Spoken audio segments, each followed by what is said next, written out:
I'm Sudipta Das, a principal engineer in AWS working on Amazon TimeStream. Today I'm going to talk about TimeStream, a brand new time series database offering that AWS has in its database umbrella. And I'm going to talk about how you can use TimeStream to derive real-time insights over petabytes of time series data.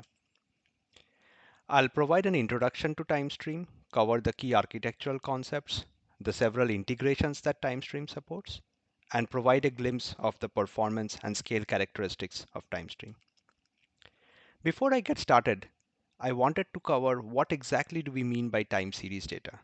It is the data that is which is a sequence of data points that's recorded over a time interval for measuring events that change over time.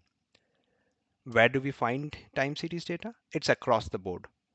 In this slide, I'm specifically talking about IoT, DevOps, and app analytics, but the time series applications show across all industry segments and a variety of different applications. In IoT, for example, in manufacturing, you may want to collect motion, temperature, and such data from from the devices that are deployed on the factory floors. If you are in consumer IoT, you want to monitor things like your energy readings and etc. from your internet connected devices, for example, your thermostats and so on. In DevOps, you collect and you want to collect and analyze metrics such as CPU, memory, network, and so on, so that you can get an idea about how your entire fleet of servers are observing and how your changes are impacting your overall service. Application analytics also becomes a common use case where you want to track the click stream or you want to track the journey of a customer through your different phases of your application. Across these different application scenarios and industry segments, we see a common set of requirements that show up, which often make it challenging for many database systems. First, customers want to be able to derive real-time insights over large volumes of data that they are collecting. This translates to high throughput ingestion in a streaming fashion in a real time, as well as concurrent querying of this recently ingested data so that you can react as soon as you detect something that is of interest. Time series cardinality is another thing that comes up. Users or customers want to be able to track millions of devices emitting billions of time series and storing and analyzing trillions of data points. Applications evolve over time, and so does the time series data that they track and store. So, flexible schema evolution is a major ask, especially for distributed IoT scenarios where the actual sensors emitting the data may be spread out and it may take a while for the applications to get deployed.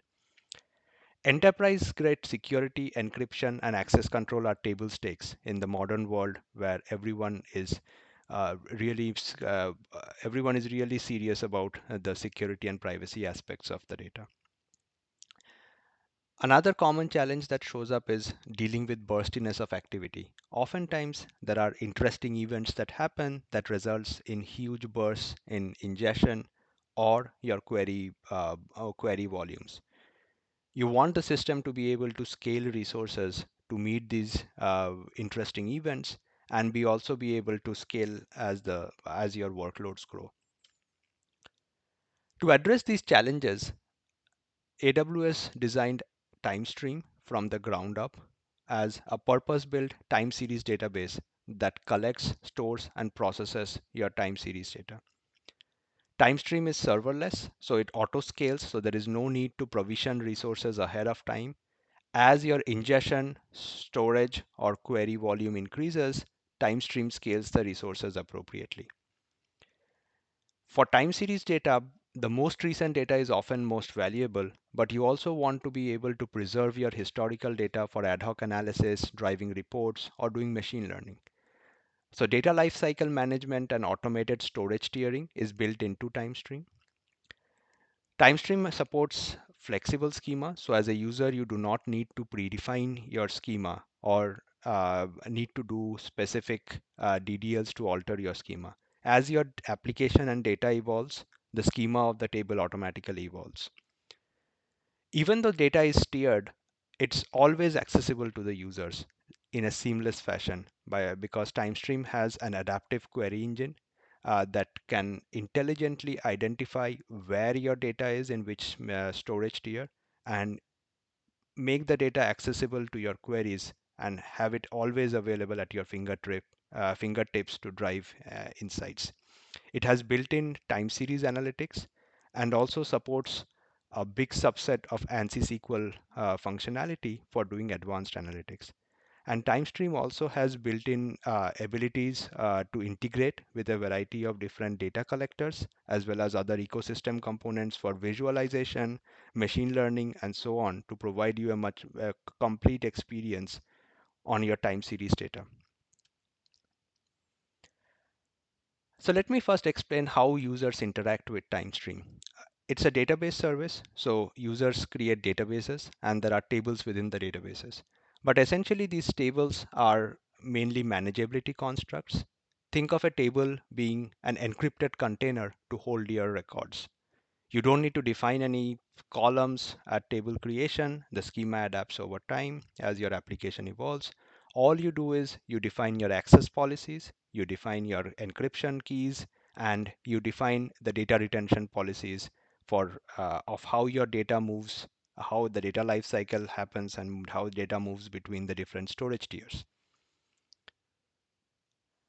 TimeStream supports two different storage tiers, the memory store and the magnetic store, and the user specifies how much data resides in memory store or how much resides in the magnetic store. For instance, you can have a table configured where you can have the most recent 1 hour of data in your memory store and up to 7 to 10 years of data in your magnetic store.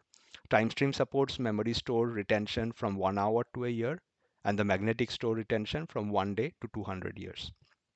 So you can desire to keep your data for however long you want. This is an example table to give you a glimpse of how the data looks in TimeStream.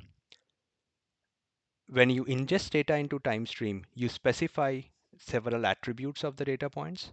Some of them, for example, region, AZ, VPC, hostname, these are called dimensions in TimeStream, and they identify the source from which the data is coming in. Then there is measure name, which is the actual measurement that you are tracking, for example, CPU, memory, network, and so on.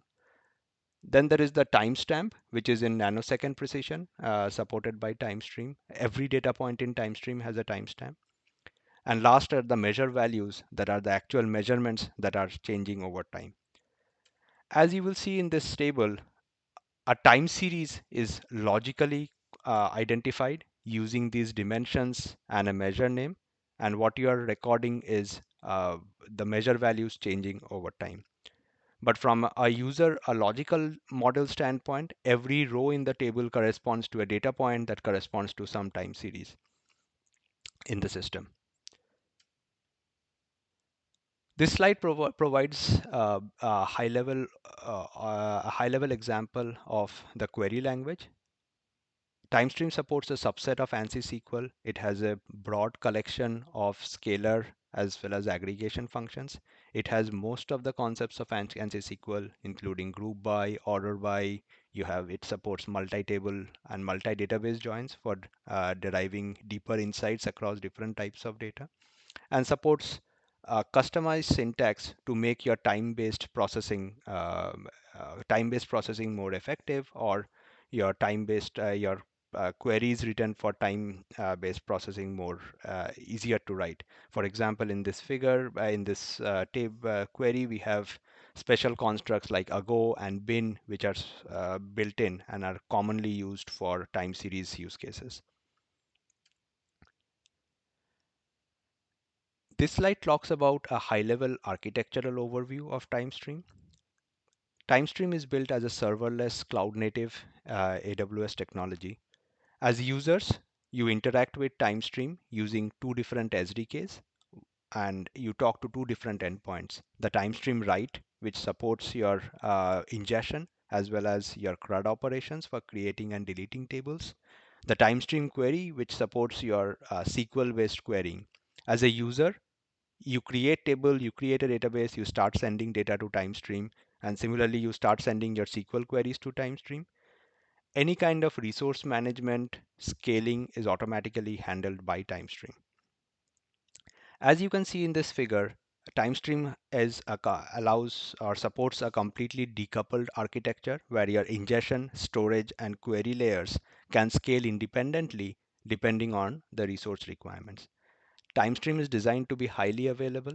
As of April 2021, we support our 99.99% availability SLA to make sure that your most business critical applications can be supported in TimeStream. It is built to support high throughput auto scaling ingestion. The most recent data lands up in the memory store. Even though it's called memory store, the data is durable before TimeStream acknowledges a write. The data is replicated across multiple availability zones to ensure that TimeStream can deal with a variety of failure modes while making sure your data is durable and highly available. Deduplication is automatically handled. So if you have issues in your application resulting in duplicate data, TimeStream will automatically detect and remove those duplicates. And again, because it's serverless, no need to provision or configure resources ahead of time. The multiple storage tiers is already built into TimeStream. The memory store is optimized for fast point-in-time queries and supports high throughput durable ingestion. The magnetic store is a cost-optimized long-term storage, which is optimized for high-performance analytical queries to allow for your historical analysis, dashboards, and machine learning requirements. TimeStream also has a built-in scalable query engine. It's an adaptive query engine that allows you to seamlessly query data across the storage tiers without having to worry where the data is. It TimeStream does not require any indexes to be built, so it automatically indexes data, it automatically partitions it, spreads it across the different resources that are there, so that everything automatically scales. The query language supports multi-database and multi-table queries for allowing deeper insights, and it also does the entire resource management and provisioning and scaling of your queries depending on your workload characteristics. So no matter whether you are executing real-time alerting queries that finish in hundreds of milliseconds or analytical query that are analyzing terabytes of data, TimeStream will allocate the resources based on the query's requirements. The larger the amount of resources the query needs, the more data it scans, the more resources that get allocated to the query.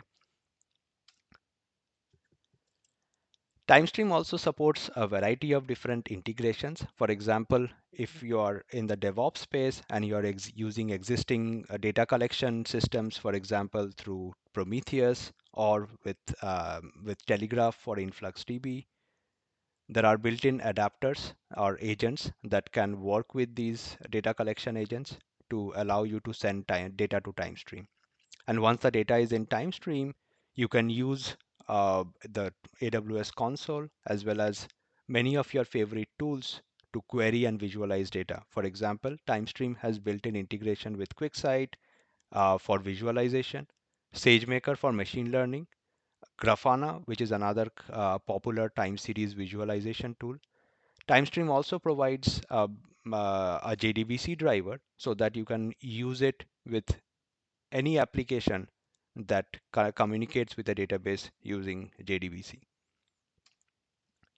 There are similar integrations supported for IoT, where TimeStream allows integrations through IoT Greengrass, Lambda functions, or through connectors using IoT Core, Amazon Kinesis for Apache Flink, as well as through AWS Lambda. And again, once the data is in TimeStream, you have the ecosystem support with all your visualization and machine learning requirements. So let me talk about some of the performance and scale characteristics of TimeStream. As you can see, the overall service was designed to scale. To illustrate some of these scaling properties, we take an example DevOps scenario where we are monitoring metrics from a large fleet of servers. Assume there are millions of devices that are deployed across the entire fleet, which is emitting terabytes of time series data per day. And there is real-time continuous ingestion and querying happening where the latest data is being ingested and the real-time queries are being run to identify any anomalous behavior, get overall service trends, as well as perform historical analysis.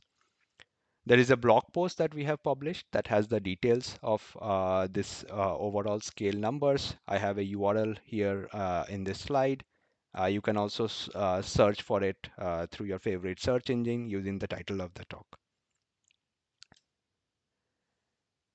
To demonstrate the scale, we use three different scale factors for this example application. The smallest scale factor, we are tracking about 100,000 devices emitting about 2.6 million time series and an average ingestion volume of 13 megabytes per second. That translates to about 1 terabyte of data per day. At the largest scale, we have 4 million devices emitting 104 million time series. That translates to 257 megabytes per second of ingestion, or 21 terabytes of data per day, or 7.7 petabyte of data per year. So as we go from these different scale factors, we are ingesting somewhere between 156 million to 3 billion data points per hour, and somewhere between 2.6 to 104 million time series are under management in the system. We use three different query types that we usually see among our customers. The lightweight alerting queries, find me the hosts that are above a certain level of utilization to figure out, or find me the significant GC pauses. There are slightly more expensive dashboarding queries, which give you better fleet-wide analysis as well as data for your historical usages, as well as analytical use cases driving deeper analysis or machine learning use cases. Q1 and Q2 are lightweight queries. Q3 and Q4 correspond to these medium weight dashboarding queries. And Q5 and Q6 are the analytical queries that often end up scanning terabytes of data. To simulate the scale, we have hundreds of these concurrent queries running parallel to continuous ingestion. In this graph, we see the latency as observed by these queries. The x-axis, each cluster of graphs corresponds to the different scale factors. The different bars correspond to the 6 different queries from Q1 to Q6. And the y-axis is the query latency, the time observed by the clients from sending the query to receiving the last byte of result. And it is in seconds, where the y-axis is in a logarithmic scale.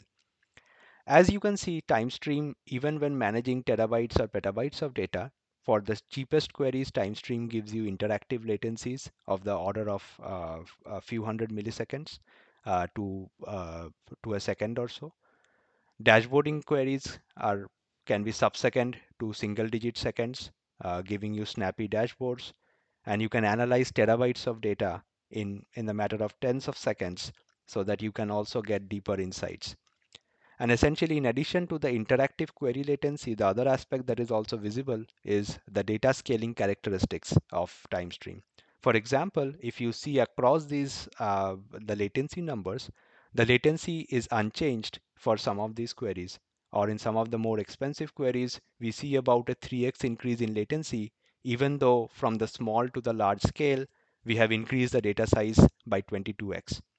So this is a case where the system automatically allocates more and more resources to run these queries distributed over a large fleet of servers to give you good latency characteristics even as your data volumes increase. So this brings us to the overall conclusion. As I talked about throughout the slide, TimeStream is a fast, scalable, and serverless time series database. It's serverless and it's easy to use, so you don't have to manage resources or don't have to provision up ahead of time. It's cost effective by you only pay for what you use, and it also simplifies data lifecycle management so that you can optimize your storage costs. It allows you to ingest trillions of events daily, and the adaptive SQL query engine provides fast near real-time querying to provide you deep insights.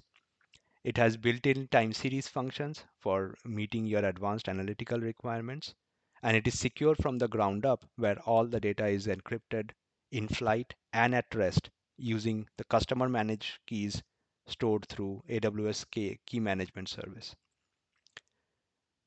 So if you find this interesting, come give this service a try. And I would be remiss if I don't mention we are also hiring. So if you are interested in helping us build this fast growing service, don't hesitate to reach out to us. Thank you very much for your attention.